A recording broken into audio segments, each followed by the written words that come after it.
Assalamualaikum, my dear student, SSC Biology for English version students in Bangladesh. Now I am going to talk about cells and tissues of organism, which is the second chapter in biology. The topic is types of animal tissues.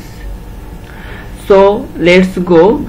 I can explain this topic like types of animal tissues in details.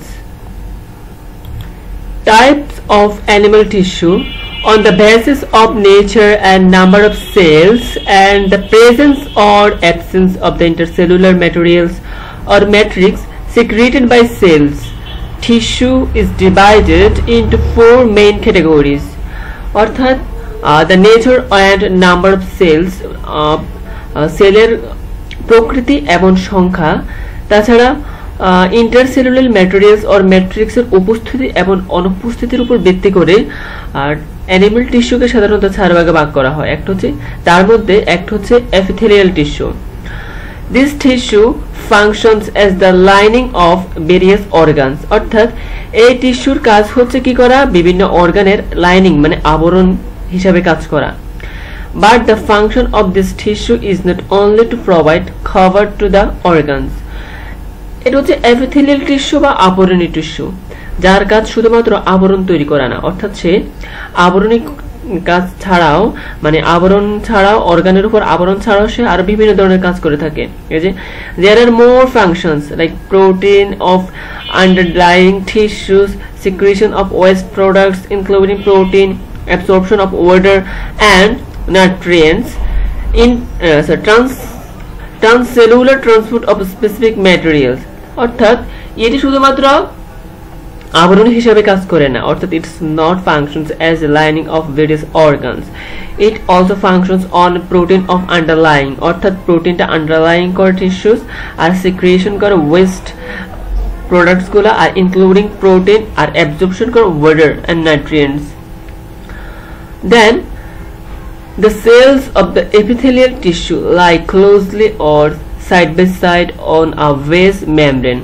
সাধারণত base membrane যেটা থাকে, base মেমব্রেনের উপরে আর epithelial টিস্যুগুলো কিভাবে থাকে, খুব কাছাকাছি, side by side মানে ঘনিষ্ঠ এবং কাছাকাছি থাকে।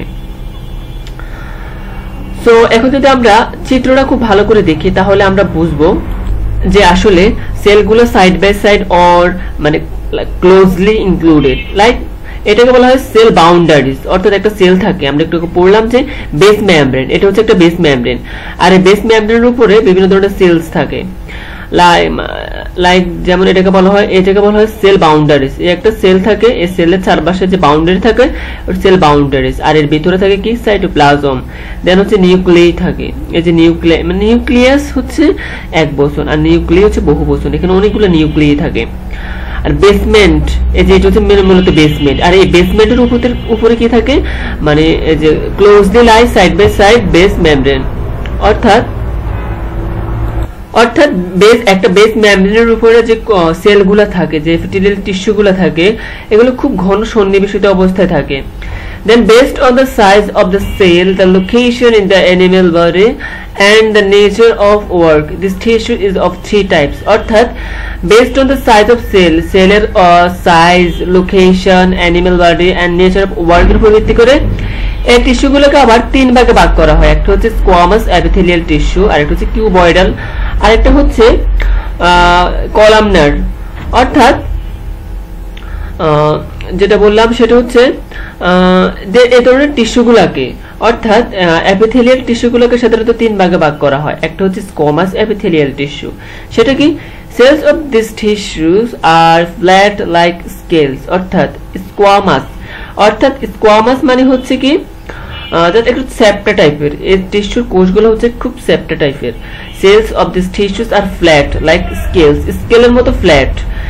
The nucleus is large, অর্থাৎ এই টিস্যুর কোষগুলোতে যে সাধারণত নিউক্লিয়াস থাকে আকারে বড় থাকে, এবং এই টিস্যুটা সাধারণত মানে স্কোয়ামাস এপিথেলিয়াল টিস্যু থাকে wall of the Bowman's capsule of kidney. সাধারণত বৃক্কে যে বোমেন্স ক্যাপসুল থাকে, বোমেন্স ক্যাপসুল হচ্ছে একটা পেয়ালার মতো প্রসারিত অংশ, অর্থাৎ পেয়ালার মতো তো একটা মানে পেয়ালার মতো দেখতে টাইপ বোমেন্স ক্যাপসুলটা। তোমরা অবশ্য দেখবে যে নেফ্রনের ক্ষেত্রে একেবারে নেফ্রনের দুইটা অংশ থাকে, একটা হচ্ছে বোমেন্স ক্যাপসুল আর একটা হচ্ছে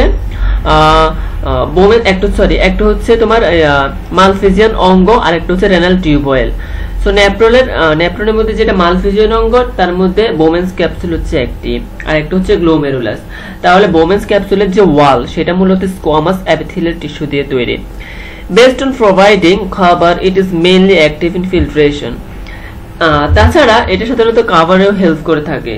তাছাড়া এর মেইন অ্যাক্টিভ বা কাজ হচ্ছে কি ফিল্ট্রেশনে হেল্প করে থাকা।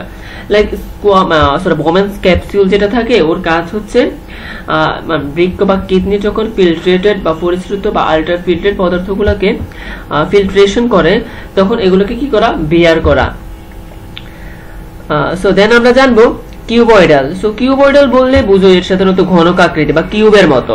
Cuboidal epithelial tissue, cells of this tissues are cuboidal, অর্থাৎ এই টিস্যুর কোষগুলো হচ্ছে কিউবের মতো বা ঘনকের মতো। Example, the length, width and height of cells are nearly equal. Like এগুলো যেহেতু কিউবয়েডাল বা ঘনক, আর ঘনকের তো অবশ্যই height, width and length are equal. So cuboidal epithelial টিস্যুর যে সেলগুলো আছে এগুলা দেখতে সবগুলা হচ্ছে একই রকমের বা similar. For example, collecting tubules of the kidney mainly active in transportation and covering, অর্থাৎ কালেক্টিং টিউবুল বা যাকে বলা হয় সংগ্রাহী নালিকা, যার মাধ্যমে ইউরিন গুলা কি হয়, ট্রান্সপোর্টেশন হয় বা পরিবহন হয়, যার মাধ্যমে ইউরিন গুলা কোথায় যায়, আমাদের যে মূত্রথলিতে প্রবেশ করে। তাহলে আমরা জানলাম কি দুই ধরনের মানে তিন ধরনের মধ্যে একটা জানলাম হচ্ছে কি স্কোয়ামাস ফ্ল্যাট, আর একটা হচ্ছে কিউবয়েডাল বা কিউবের মতো। এখন আমরা জানবো কলামনার। সুতরাং কলামনার নাম দেখে বুঝতে পারছো এটা মূলত হচ্ছে কি কলাম বা তোমার হচ্ছে মানে কলাম আকৃতির আর কি, লম্বা লম্বা। Cells of this tissues are narrow and elongated like a column, অর্থাৎ এই টিস্যুর কোষগুলো হচ্ছে খুবই ন্যারো টাইপের এন্ড খুবই লম্বা, জাস্ট কলামের মতো। Found in the internal wall of intestine or vertebrate, অর্থাৎ ভার্টিব্রেট প্রাণীদের ইন্টেস্টিনের যে ওয়ালটা থাকে বা ইন্টারনাল ওয়ালের মধ্যে মূলত কি পাই, columnar epithelial tissue. Mainly active in secretion, protection and absorption. তার মেইন কাজ হচ্ছে বা কলামনার এপিথেলিয়াল টিস্যুর মেইন কাজ কি, সিক্রিশন করা, হয় হরমোন সিক্রিশন করবে না হয় enzyme secretion, protection and absorption. Like এই যে কলামনার এপিথেলিয়াম টিস্যুগুলো হচ্ছে এগুলো যা নিউক্লিয়াস হচ্ছে জাস্ট এরকম, আর এটা ফিচারটা দেখতে ঠিক এরকমই কলামের মতো।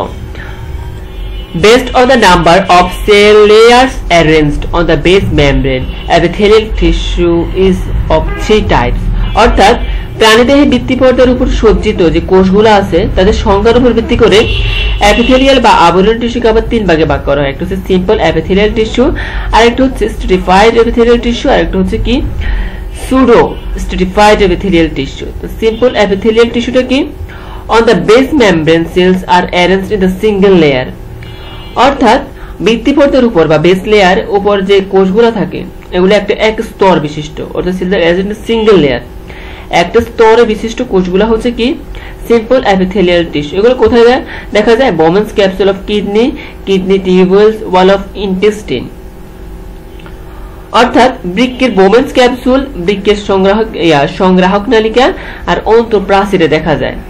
অর্থাৎ যে অন্ত্রের প্রাচীরে আমরা কি পাই, simple epithelial tissue pi.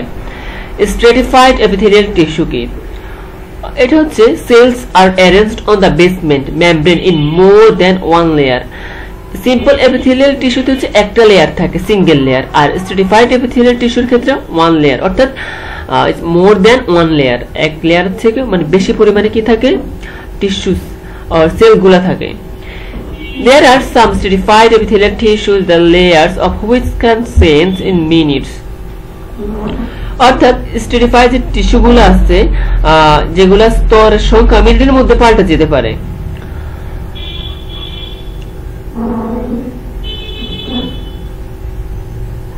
Three or four layers can turn into 7 or 8 layers in a moment, অর্থাৎ 3 অথবা 4টা যে লেয়ার্স থাকে এটা খুব কম সময়ের মধ্যে 7টা অথবা 8টা লেয়ারে রূপান্তরিত হতে পারে। That is why it is often called transitional epithelial tissue, অর্থাৎ এটা সাধারণত খুব কম সময়ের মধ্যে চেঞ্জ হতে পারে, মানে একটা থেকে 7 থেকে 8টা মানে 7 থেকে 8টা টিস্যুতে কি হতে পারে, মানে 7 থেকে 8টা লেয়ারে খুব কম মানে মুহূর্তের মধ্যে রূপান্তর হয়ে যেতে পারে। এই কারণে এটাকে বলা হয় transitional epithelial tissue. Example, integument of vertebrate animals, অর্থাৎ মেরুদণ্ডী প্রাণীদের যে ত্বক থাকে ওই ত্বকে মূলত কি স্ট্রেটিফাইড এপিথেলিয়াল টিস্যু থাকে। এখন জানবো যে pseudo stratified epithelial tissue. Cells of these tissues are arranged in a single layer on basement membrane. অর্থাৎ এই টিস্যুর কোষগুলা ভিত্তিপর্যায়ের উপর এক স্তরে বিন্যস্ত থাকে। তবে মানে হচ্ছে কি the cells are not all of the same height and the tissue is stratified. অর্থাৎ এই টিস্যু যে কোষগুলা থাকে এদের উচ্চতা একই থাকে না। অর্থাৎ এগুলো সাধারণত যে কোষগুলো বিভিন্ন উচ্চতা হওয়ায় এই টিস্যুকে দেখতে স্থূলীভূত টিস্যু মনে হয়, অর্থাৎ যেমন trachea. Sorry, the cells are not all of the same height. অর্থাৎ এদের সাধারণত একই হাইট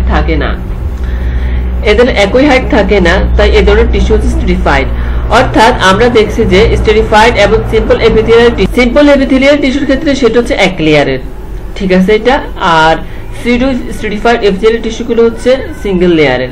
ডিফারেন্সটা কি, হয়তো সিম্পল এপিথেলিয়াল টিস্যুগুলোর যে হাইট এগুলো সিমিলার থাকে, বাট pseudo stratified epithelial টিস্যুর যে হাইট থাকে এগুলো আসলে একই না, কোনটা হচ্ছে ছোট কোনটা হচ্ছে বড়।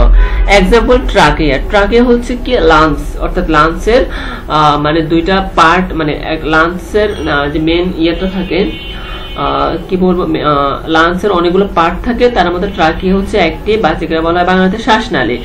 শ্বাসনালী প্রাচীরটা মূলত pseudo stratified epithelial টিস্যু। আশা করি তোমরা আজকে আমরা যে টাইপস অফ অ্যানিমাল টিস্যুগুলো পড়ছি সেটা আশা করি তোমরা বুঝছো। আর তোমাদের যদি কোনো ধরনের কোশ্চেন থাকে বা তোমরা যদি কোনো অংশ না বুঝে থাকো তাহলে অবশ্যই কমেন্ট করবে। আর যদি তোমাদের ভালো লাগে ক্লাসটা তোমরা অবশ্যই শেয়ার করবে, সাবস্ক্রাইব করতে ভুলবে না। ধন্যবাদ সবাইকে, আসসালামু আলাইকুম।